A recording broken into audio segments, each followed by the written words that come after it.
sådan gået ud og hjulpet nogen før. Og lige pludselig så hjælper man bare rigtig, rigtig mange, ikke? Så man er meget stolt og rigtig glad for det, man gør. Også fordi man kan jo se, at det hjælper bagefter.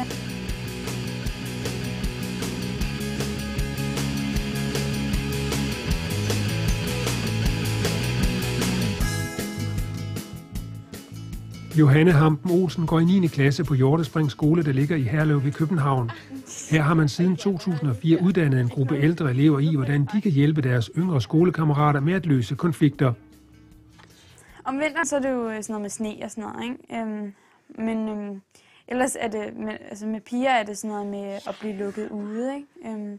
Nogen, der ikke vil lege med hinanden, og shippetov, altså hvem har shippetovet, eller hvem har bolden, eller sådan noget, ikke? Og med drengen, der er det sådan, altså, der er det mere sådan lidt mere voldelige.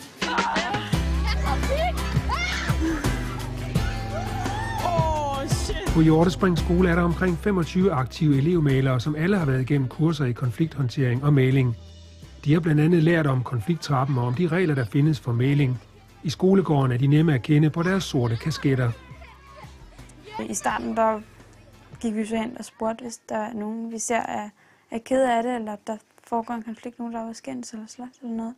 Og så går vi hen til dem og ligesom spørger, hvad det er, der er galt, ikke? Og så begynder de så at fortælle og snakke om, hvad det er, der er sket.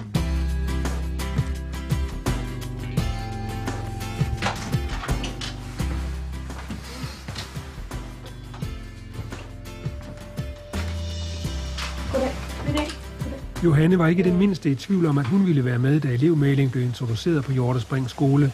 Det husker hendes mor, der arbejder som lærer på skolen.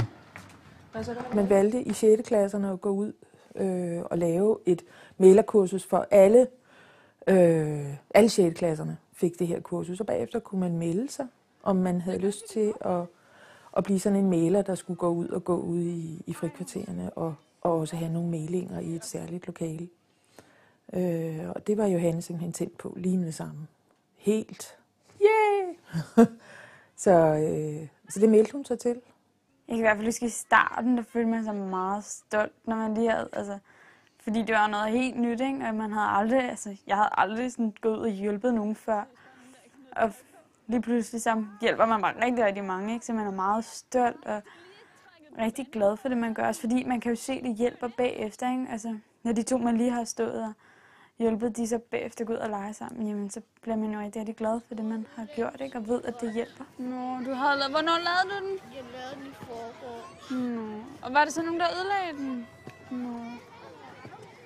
Ved du, hvem der ødelagde den? For de små børn fra 0. til 5. klasse har det stor betydning, at de kan gå hen til en større elev, hvis der opstår konflikter. Det er lidt nemmere, end at få fat i en af de voksne gårdvagter. Altså, de har måske ikke altid den bedste måde at få løst en konflikt på, vel? Hvor det kan vi ikke. Så de ved, at det ikke bare bliver overset. Jeg tror, det er meget vigtigt for dem at blive hørt. Og det er jo det, vi gør, ikke? Vi lytter til, hvad der er sket. Så jeg ved, at det betyder rigtig, rigtig meget for de små børn. De føler sig meget mere trygge nu, ikke? Har du nogen at lege med? Det har du. Hvor er de henne? Det ved du ikke helt. Når børn mægler i konflikter med andre børn, så sker der det, at de bruger et ordvalg og en begrebsverden, som er genkendelig. De behøver ikke at sovse dem ind i alt muligt voksensnak, som vi andre tit gør. Så der er mere sådan direkte forbindelse i børnenes eget sprog. Lotte Christi er selv uddannet folkeskolelærer, men har de seneste 15 år arbejdet med konfliktløsning og mægling.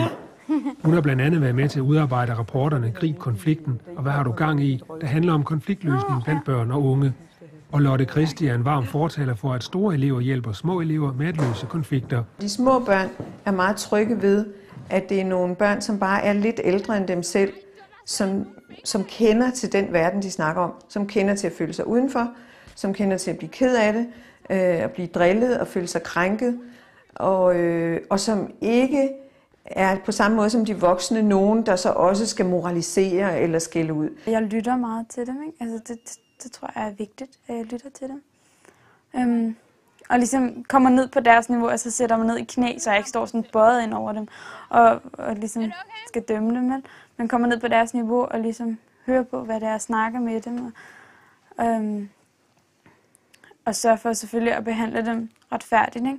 Så jeg får lyttet lige meget til dem begge to, og de får sagt lige meget.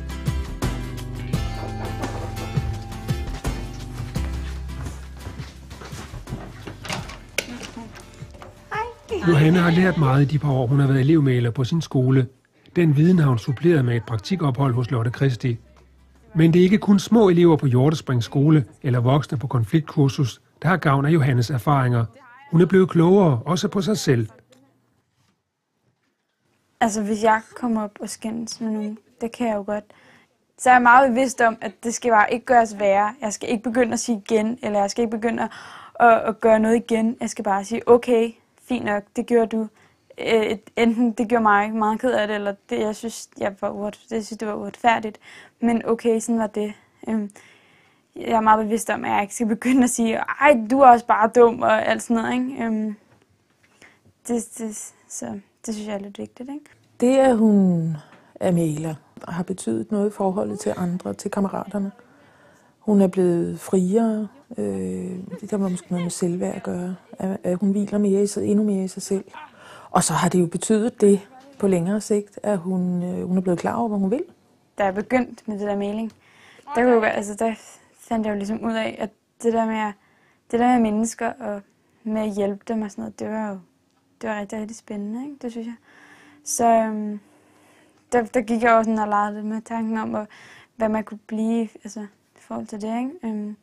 Og hvor jeg så tænkte, at psykolog, ikke? At det tror jeg ville være rigtig godt. Og så var det jo så, jeg fandt ud af, at man kunne få en master i konfliktmægling, ikke?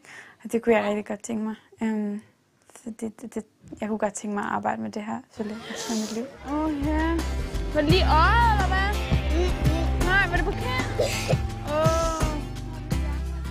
Flere og flere danske skoler overvejer at lade elever løse konflikter i skolegården eller mægle mellem elever. Og det er en god idé at lade børnene klare konflikterne selv, hvis hele skolen er indstillet på det og bakker op om det.